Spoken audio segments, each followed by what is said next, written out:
Alors, c'est chacun de ce qu'il veut. En réalité, seulement.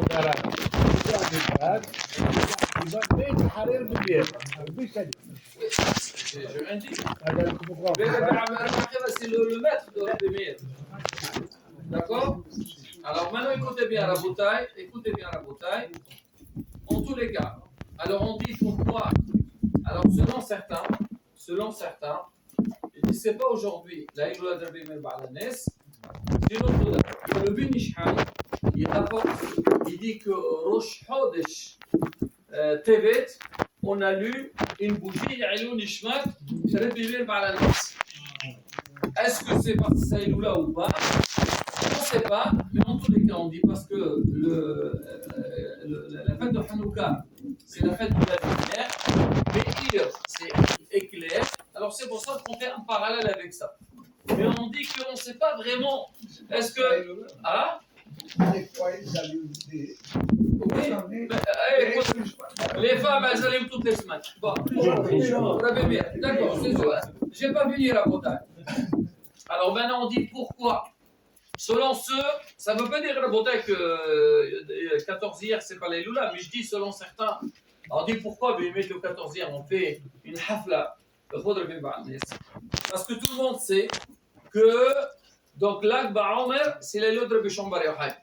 Et avant, les gens, ils voyageaient. C'est pas comme aujourd'hui. Tu vas aller pèleriner à Bishomon. Voilà, tu voyages, tu prends l'avion, tu arrives, tu fais tes îles, tu rentres chez toi. Tu viens d'où tu veux, c'est pas un problème. Avant, c'était Gaflatir. C'est quoi Gaflatir? Ils partaient en groupe, comme à Djerba. Avant Djerba, le Ghriba. C'est pas comment. Bon, aujourd'hui, bon, on va rentrer dans les détails. Les gens, les Tripolitains, ils venaient une semaine avant, ils passaient toute la semaine local. Léla, au Faraga. D'accord, il restait, il y avait des festivités et tout. Donc ils venaient, parce qu'on disait pareil à Tveria, comme les gens ils partaient à Rabbi Meir Ba'alanes, ils ont dit mais attends, on passe par Tveria, celui qui va à Méron, il passe pas par Tveria. On est obligé de passer par Tveria. Dit quoi? On va passer à côté, donc le Tzion de Rabbi Meir Ba'alanes, on va rien faire. Ah, qu'est-ce qu'ils font? Et comme les gens ils partaient, Ben Areno de Stronino, ils partaient donc en groupe. Alors ils venaient dire on va aller voir, on va faire Tfilot pour Rabbi Meir Ba'alanes. Et il y avait des grandes festivités. Alors ça a pris un peu de l'ampleur. Et les gens ils ont dit que c'était déjà Pesach Sheni, donc on fait la fête pour Pesach Sheni. Les gens ils ont relié ça avec Rabbi Meir Ba'alanes. Mais non. Alors ça ne veut pas dire que c'est pas Rabbi Meir Ba'alanes, mais en tous les cas c'est discuté. Maintenant pour aller encore plus loin. Il y a certains qui disent, même le Tzion de Rabbi Ba'alanes, c'est pas Rabbi Ba'alanes, c'est pas le vrai Ba'alanes, c'est alors écoutez bien, laissez-moi finir. Vous voyez, c'est intéressant. Je dis rien de chez moi, je rapporte ce qui est marqué dans les Sfarim. Alors écoutez bien, alors ils disent en vérité, aujourd'hui, c'est pas les lots de Rabbi Ba'alanes, c'est le lot de Rabbi Meir, un autre rab, un rab Ashkenaz, s'appelait Rabbi Meir, qui a fait beaucoup de nissim.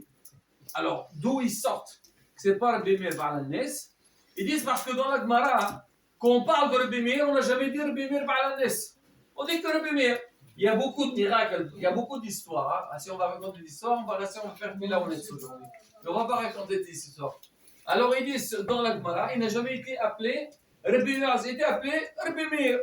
Donc, d'où il sort le nom Rabbi Meir Ba'alanes? C'est vrai, il y a l'histoire de Rabbi Meir Ba'alanes, et c'est une grande ségoula. C'est qu'on dit que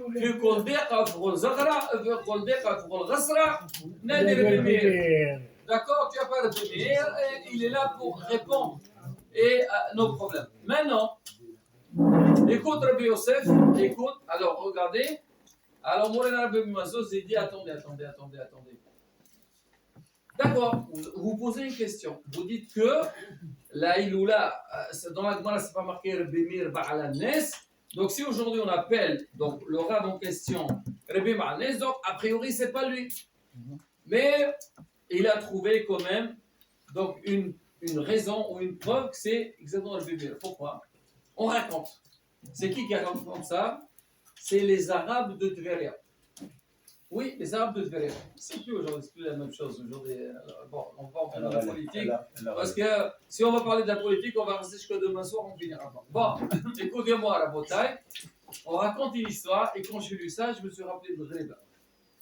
Alors on dit qu'il y avait une fois, il y avait un roi qui était à Tveria, Sultan. Lui, il avait vu dans le Tzion donc de Rabbi Meir, où il y avait même, il a vu là-bas, il y avait donc des objets précieux, il voulait les prendre. Toujours comme ça. Ils n'ont jamais, toujours ça manque chez eux. Ils ont voulu voler ça, prendre ça, le soir, le roi Sultan, alors dans son rêve, il voit quelqu'un qui vient, il veut l'étrangler. Il dit, je connais quelqu'un qui a Rabbi Meir. Alors quoi? Tu rentres chez moi? Alors les Arabes de Tveria, le Tzion de Rabbi Meir, il l'appelle le Tzion de Rabbi Meir, le Khanaq, le Yakhnaq, qui étrangle. Pourquoi ils disent quel rapport qui étrangle? Parce que leur sultan, leur roi, dans le rêve, il avait Rabbi Meir qui voulait l'étrangler. Il lui dit, Asma, tu touches à rien, tu remets tout, sinon, demain, tu ne vas pas te réveiller. Il a vomi. Donc il dit, pourquoi on appelle Baal al-Nes? Parce que donc ça s'est propagé chez les habitants de Tveria, qu'il y avait quelqu'un qui s'appelle Rabbi Meir, qui est Baal al-Nes. Et pourquoi je dis ça me rappelle le Ghriba? الناس اللي حضروا بسادة لو كذب على الناس شمع لو كذب على الناس لو كذب على الناس لو كذب على الناس الشم على الناس لو كتب. C'est vrai, il y avait un S, et il a, ce qui est marqué, c'est marqué, il a Demir Ali. Ça, c'est une il a Demir Ali. Ça veut dire, c'est une grande ségola rabotaille. Alors, je reviendrai sur le début. Laissez-moi finir. Alors, je reviens sur l'histoire de la Ghriba pour savoir que la Ghriba, c'est pas n'importe quoi. C'est une synagogue qui est très, très Kedusha, mais malgré tout, elle réclame beaucoup de Kedusha. Ça veut dire quoi? Il faut savoir, quand on vient pèleriner donc, ce lieu saint, Kadosh, il faut se comporter d'une manière sainte et vraiment, comme on dit, par rapport à l'endroit. J'entre pas dans les détails. Alors, on raconte une fois, il y avait non, allez, donc on ne va pas dire ça, c'est commandé, c'est Menaga Botehem Beyadehem. J'entre pas dans les détails parce que bon, alors, il y avait une fois, il y avait, on va dire, des habitants du quartier qui ne sont pas juifs. Ils sont venus, ils sont venus. Même à l'époque, donc toujours, c'était un endroit qui est saint, c'est un monument. Ils sont arrivés là-bas. Alors ils sont venus. Alors ils ont vu donc tout ce qu'il y avait. Ils ont volé des nattes. des nattes. نات حصيره حصاير حبوا يسرقوا ديجا الجيت l'huile écoute madame l'huile de là-bas parce que les gens qui viennent là-bas alors l'huile c'est pour que tu viens tu fais un temps et tu fais des pilotes c'est ce que la Raboudère pour pas regardez quand même j'ouvre une petite parenthèse je sais pas si c'est la combien la parenthèse mais on se rend pas compte c'est quand on allume une bougie avec de l'huile pour les tzaddikim ou pour les tzalim. On ne sait pas quel effet ça fait. Ça a un grand potentiel. Des fois, on se dit, Sha'al Qandil, c'est rien. Pas du tout. Sha'al Qandil, c'est très important. C'est pour ça qu'on dit que pour le Niftar, la première année, il faut allumer tout ça. Ça a un grand effet. Bon, en tous les cas, donc ces personnes-là, ils sont venus, ils ont entendu qu'il y a des richesses en bois. Alors, ils ont pris ce qu'ils ont voulu prendre et ils voulaient partir. Et avant, c'était quoi? Ils louaient pas des voitures. Ils avaient des chameaux. D'accord? Ils voulaient partir. Le chameau, il ne voulait pas bouger. J'ai écouté l'histoire à la Sidi Setienne. Waouh, écoutez bien. On peut la raconter. Écoutez bien. Alors, écoutez bien. Alors, ils ont tout pris. Ils voulaient partir. Les chameaux ne voulaient pas bouger. Et on dit, bouge, rien. Bouge, rien. Vous ne voulez pas bouger. Je dis, madame. Alors, à la fin, ils ont compris, parce qu'ils avaient pris donc, des nattes de la Ghriba, ils ont remis dans tout ce qu'ils ont pris et le chameau il a continué. Donc c'est la même histoire avec Rabbi Pinhas Ben Yair et tout ce qu'on voit dans la Gemara, la même chose. C'est-à-dire qu'ils voulaient voler donc le Ghriba. Alors le Ghriba quand on va cadrer, il n'y a pas. Donc, et ils ont, c'est pour ça que la beauté on dit, c'est pas rien. Ces synagogues là, c'est des endroits vraiment des endroits de Kdusha. Mais il faut aller avec une Kdusha là-bas. Tu viens là-bas, la première des choses, vraiment faire une demande à Kadosh Baruch Hu. Ils disent que le Ghriba, il y a dedans une pierre dans les Tabakdash. Ah? لا هاي سبات سيلا يفوزوا on enlève les chaussures ouais علاش يقولوا لنا غريبه؟ على دي حاجة أخرى. معجبه هذه ولا فوق وي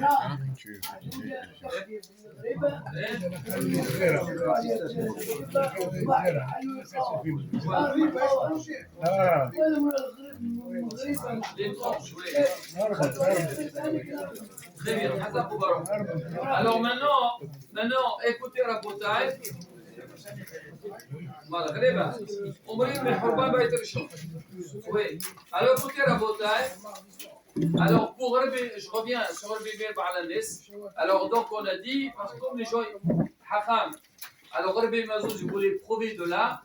Il dit, c'est marqué le Ba'alanis. Il dit justement, qu'on dit Rabbi Ba'alanis par rapport à cette histoire.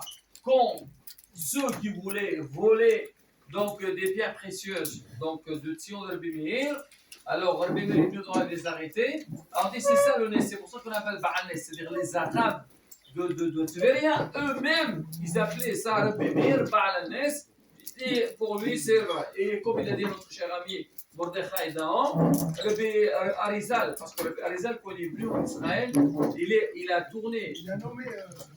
Toutes les tombes, il disait cette tombe c'est de tel rab, cette tombe de tel rab, cette tombe de tel rab.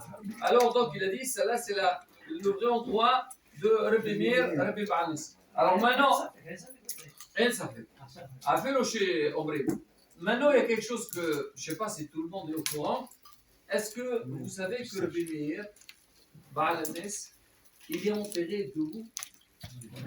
Il est debout. Quoi? On dit pourquoi? Après, il est enterré debout. En général, déjà, comment on peut comprendre? Déjà, en règle générale, on les enterre dans le coucher. Lui, il est debout. Comment il peut rester debout? C'est un nes. D'accord? Mais on dit, alors, une des choses, on dit il est debout. Écoutez bien la botane. Alors, David, si tu vas aller en Israël, si tu as un petit moment d'aller pèleriner, vas-y, va là-bas et fais des prières pour nous. Comme dans les chaîne, c'est marqué, c'est que lui, il est debout, comme ça, tout celui qui vient, il lui fait une bracha. Il le bénit. Parce qu'il est couché comme ça, il est debout pour bénir. Et Dieu aussi, il croit qu'il est debout, parce qu'il attend la Géoula. Parce qu'on dit que le Mashiach, il vient de Tveria. Il vient Metzavon, il vient du nord. Et donc, lui, il attend. Rabbi Meir Ba'alanes, il attend Rabbi Meir. Alors il attend que quand on lui annonce la bonne nouvelle que ça y est, c'est la Géoula, il est prêt pour partir. Mais il faut savoir une chose, dans le Tzion de Rabbi Meir Ba'alanes, quand vous allez là-bas à Tveria, il y a l'endroit pour les Sfaradim, pour les Ashkenazim. Pour les Ashkenazim, c'est cet endroit, les Sfaradim, mais en tous les cas, donc quoi qu'il arrive, moi ce que j'ai entendu, c'est chez les Sfaradim. Alors, en tous les cas, la bouteille ce soir. Moi, chez les deux. Ah, chez les deux, oui. Ah, qui? Parce qu'il y a une discussion, ça n'est pas la même. Mais quoi qu'il arrive, la bouteille, ce soir, écoutez bien, ce soir, si on est là, on est en train de commémorer la Eloula de Rabbi Meir Ba'alanes, c'est pas rien. C'est pas rien. Baruch Hashem, oui, je suis très content qu'on a pu ce soir donc organiser. Donc cette île-là, il faut la kavod pour tous ceux qui sont déplacés pour venir, c'est un grand mérite. Et que Rabbi Meir Ba'alanes, il s'est connu. Rabbi Meir, alors ce que j'ai entendu aujourd'hui de Rabbi Ishaq Basri, il raconte au nom de son grand-père. Son grand-père, c'est un Kadosh Ayon. Il lui a dit, mon petit-fils, regarde, tout celui, qui a un problème, il n'a qu'à venir chez Rabbi Meir Ba'alanes, il fait ses filotes, il s'occupe de tout le temps. Lui, il a la porte là-bas dans le ciel, c'est pour ça qu'on dit il a des mirali. Et Ratson que Bezat Hashem, Amen. זכותו תגן עלינו, בעזרת השם תנוחתות לישועות, ושנזכיר בקרוב במהרה בימינו, בגאולה שלמה, et on ira en Israël, en gloire שלמה בעזרת השם, et on verra toutes les bonnes choses בקרוב Je compte. Ah, c'est des Séfiens. Alors, je reviens parce que Simon, il est très chaud, il est intéressé de savoir. On attend, de toute façon, je ne sais pas si c'est la parole. Alors, il faut savoir une chose. Alors, écoute ça. Dis-moi, alors, c'est des Séfiens. Qu'est-ce qu'il y a de particulier là-bas? Le pêche, Hazar au ballon. Alors, a priori, j'ai lu ça ce Shabbat. A priori, avant, il y avait un cimetière là-bas. Un cimetière, et ils ont déterré tous les. Après, je me suis dit comment les Kohanim ils ont pu habiter là-bas. Le cimetière, il est juste à côté de chez nous. Ben, alors écoute, alors ils ont déterré tous ceux qui étaient là-bas, et quand sont arrivés à Rabbi Jean Fassi, parce que vous le touchez, l'empereur, le gouverneur, Yedo, sa main, elle s'est mobilisée, il ne pouvait plus bouger sa main. Il ne pouvait plus, sa main, elle a paralysé, il ne pouvait plus bouger. Il a compris qu'on n'a pas intérêt. Et Sultan, c'était quelqu'un qui était contre les Juifs. Et depuis, il a dit les Juifs, ils vont faire très attention et tout ça. Et donc, ils ont dit on garde Sion de Rabbi Jean Fassi et personne ne touche à la transport. Alors, vous vous rappelez très bien, c'est l'histoire qui m'a raconté Samuel, ton cousin.